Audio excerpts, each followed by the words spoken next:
Doctor, இன்னைக்கு நாம் என்ன அப்சர்வ் பண்ணுறோம் அப்படின்னா, இந்த பக்கம் இருக்கவங்களும் அதிகமாக வேலைக்கு போகிறாங்க அண்ட் தந்தைகளுக்கும் நேரம் கிடைப்பது குறைவாக இருக்குது. இனிஷியலி கொடுக்க முடிந்த டைமோட கொஞ்சம் கம்மியான டைம் இருக்குது. அதோடைய சைடு எஃபெக்ட் என்ன ஆகுதுன்னா, நான் எனக்கு குழந்தை கூட டைம் அதிகமாக கொடுக்க முடியல. ஸோ என்னால் கொடுக்க முடிஞ்சது குழந்தைக்கு செல்லம் தான். I don't want to say no.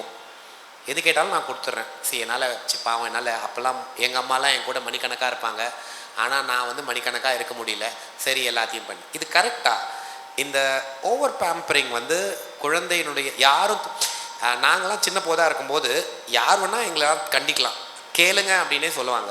இன்றைக்கி அம்மா அப்பாவே குழந்தைங்களை கண்டிக்க மாட்டுறாங்க.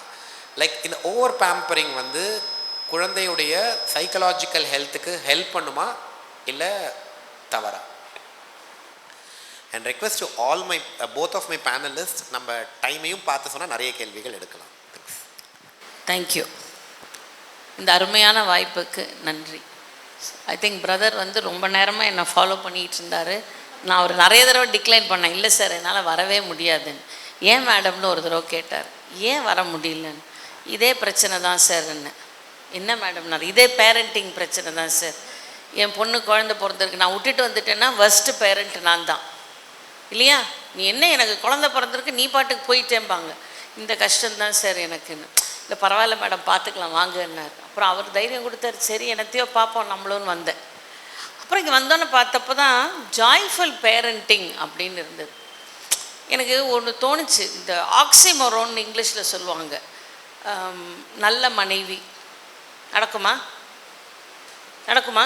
எவ்வளோ நல்லவங்களாக இருக்காங்க. அவர் பார்க்குறாரு, அதெல்லாம் நடக்காது மேடம். இல்லை ஹோட்டலெல்லாம் போடுவாங்க பார்த்துருக்கீங்களா, சுவையான சாப்பாடே சுவையாக தானே இருக்கும், அதுக்கப்புறம் அதில் என்ன சுவை? அப்போ பேரண்டிங்கே ஜாய்ஃபுல்லாக இருந்த ஒரு விஷயம் நமக்கு இன்றைக்கி பிரச்சனையாக மாறிடுச்சு அப்படின்னு தான் சிஸ்டர் ரொம்ப அழகாக சொன்னாங்க. ரொம்ப கரெக்டு தான். Every point is so valid. அவர் சொல்கிறார் பேம்பரிங் இது அவசியமா அப்படின்னா. அதில் நான் 2 விஷயம் சொல்ல விரும்புகிறேன். இப்போ சிஸ்டர் சொன்ன மாதிரி, ஒன்று கண்டிக்கிறோம், கண்ட்ரோல் பண்ணுறோம், குழந்தைய கனெக்ட் ஆக மாட்டேங்கிறோம். அது ஒரு பெரும் பிரச்சனை ஒரு சைடில்.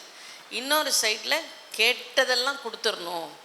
ஏன்னா நான் சின்ன வயசாக இருக்கையில் நான் ஆசைப்பட்டது எதுவுமே நடக்கலை. ஒன்று எங்கள் அப்பாவுக்கு அந்த வருமானம் இல்லை, வாங்கி கொடுக்கக்கூடிய திறமை இல்லை. முதல்ல நமக்கு கேட்கவே தெரியல, அப்புறம் தானே அவர் வாங்கி கொடுக்குறது. அப்புறம் ஆனால் நம்ம சொல்லணும்ல, யாரையாவது திட்டணும்ல, அதுதானே நம்மளோட மனநிலையே. இப்போ எங்கள் அப்பா எனக்கு வாங்கி தரலை, அப்போ நான் எல்லாத்தையுமே என் குழந்தைக்கு செய்யணும்.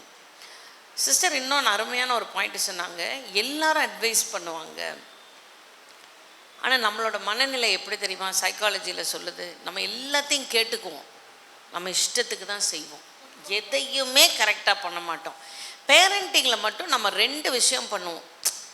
ஒன்று, எங்கள் அம்மா அப்பா என்னை வளர்த்த மாதிரி நான் வளர்த்தணும், இல்லைன்னா இதுங்க என்னை ஒழுங்காகவே வளர்த்தலை, இதுக்கு அப்படியே நேர்மறையாக வளர்த்தணும். எங்கள் அப்பா அடித்தாரா, நான் என் பிள்ளைய அடிக்க மாட்டேன். எங்கள் அப்பா எல்லாத்துக்கும் நோ சொன்னாரா, நான் என் பிள்ளைக்கு எல்லாமே எஸ் சொல்லுவேன். இந்த 2 தான் நம்ம வளர்க்குறோம். நீங்கள் வீட்டுக்கு போய் கூட யோசிச்சு பாருங்கள், நான் யார் மாதிரி என் குழந்தைய வளர்க்குறேன், எங்கள் அம்மா அப்பா மாதிரியா இல்லை அதுக்கு ஆப்போசிட்டாக வளர்த்துறேன் நான்? இது நமக்கு மிடில் கிரவுண்டே தெரியாது. நம்ம ஒன்று இங்கே இருப்போம், இல்லைன்னா இங்கே இருப்போம். இப்போ இந்த வேலைக்கு போகிற பெற்றோர்களுக்கு என்ன ஆயிடுதுன்னா, ஒரு பெரிய குற்ற உணர்வு, நம்ம ஏதோ பெரிய தப்பு பண்ணுறோம். இப்போ இன்றைக்கி நான் சொன்னேன் இல்லையா, பிரதர் கூப்பிட்டப்பா, ஐயோ அதெல்லாம் வர முடியாது சார், அந்த மாதிரி நமக்குள்ளே ஒரு பெரிய கில்ட் ஃபீலிங் வந்துடுது. நம்ம இந்த வேலைக்கு போகிறது எதுக்காக, நம்ம எதுக்காக இப்படி உழைக்கிறோம், இந்த காசு பணம் எதுக்காக சேர்த்துறோம், எல்லாமே இந்த குழந்தைக்காக தானே. இந்த குழந்தைக்கு அங்கே வீடு வாங்கி வைக்கலாம், இங்கே வீடு வாங்கி வைக்கலாம், இந்த சொத்து சேர்க்கலாம், இதெல்லாம் பண்ணிவிட்டு ஓரத்தில் ஒரு குற்ற உணர்வு. எங்கள் அம்மா என்னோட இருந்தாங்க, வீட்டுக்கு நான் ஸ்கூல்லேருந்து வந்தோடனே கதவை திறந்து வச்சு ஒரு கடலை மிட்டாய் கொடுத்தாங்க, அதெல்லாம் ரொம்ப பெரிய விஷயம் இல்லை. ஒரு சாதாரண ஒரு தேங்காய் போட்டு வெல்லம் போட்டு கொடுத்துருப்பாங்க, இதெல்லாம் நம்ம ரொம்ப செரிஷ் பண்ணியிருப்போம். ஆனால் இன்றைக்கி அந்த குழந்தை ஒரு லாக் அண்ட் கீ சைல்டு, அதுவாக திறந்து உள்ளே வரணும், இல்லை ஒரு கேர்டேக்கர் கொண்டு வந்து வீட்டில் விட்டு பாலை காய்ச்சி அந்த குழந்தைக்கு கொடுக்கணும். இப்போ இந்த குற்ற உணர்ச்சியை நான் எப்படி மருந்து போட்டுக்கிறது? வேலையை விட முடியுமா? ஐயோ சொத்து வாங்கணும், கார் வாங்கணும், குழந்தைக்கு இவ்வளோ பேங்க் அக்கௌண்ட் சேர்க்கணும். அப்போ நானும் படிச்சிருக்கேன், நான் வேலைக்கு போகாமல் எப்படி இருக்க முடியும்? ஸோ 2 பேரும் வேலைக்கு போகணுங்கிற குற்ற உணர்ச்சியை நாம் திரை போட்டு மறைக்கணுன்னா அந்த குழந்தைக்கு கேட்ட கேட்டதெல்லாம் வாங்கி கொடுத்து கெடுக்கணும். கேட்டதெல்லாம் வாங்கி கொடுத்து கெடுத்துட்டதுக்கப்புறம் செல்லம் கொடுக்கறது தப்பான்னு கேட்டால், நம்ம வீட்டில் எல்லோரும் செடி வச்சுருப்பீங்க இல்லையா, பார்த்துருக்கீங்களா? எங்கேயாவது ஒரு செடி வச்சுருப்பாங்கல்ல, அதுக்கு தண்ணி எத்தனை தடவை ஊற்றுருவாங்க? ஒரு செடிக்கு எத்தனை தடவை காலையில் தண்ணி ஊற்றணுமா, மாலையில் ஊற்றணுமா, இல்லை 2 நேரம் ஊற்றணுமா, இல்லை நம்ம சாப்பிட்ற மாதிரி 3 நேரமா, 2 நேரம் ஊற்றணுமா? எத்தனை பேர் 2 நேரம் ஊற்றலான்னு நினைக்கிறீங்க? எத்தனை பேர் 1 நேரம் ஊற்றுனா போதும்னு நினைக்கிறீங்க? எத்தனை பேர் 1 நாள் விட்டு 1 நாள் ஊற்றுனா போதும்?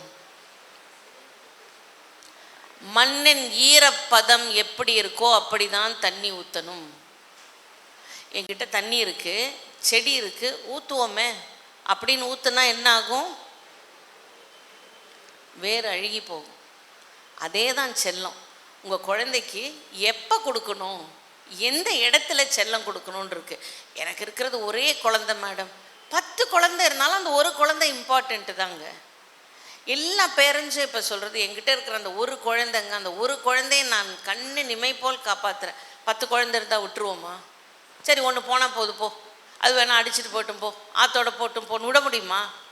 எந்த ஒரு தாயாலும் 100 குழந்தை இருந்தவளும் எல்லா குழந்தையும் எனக்கு வேணும்னு நினைக்கிறவங்க தான் ஒரு தாய். அப்போது இந்த செல்லம் கொடுத்து உங்கள் குழந்தைய வளர்க்குறீங்களா கெடுக்கிறீங்களான்னு பார்த்தா 99.99% கெடுக்க தான் செய்கிறோம். அப்போ அந்த செல்லமே கொடுக்கக்கூடாதா?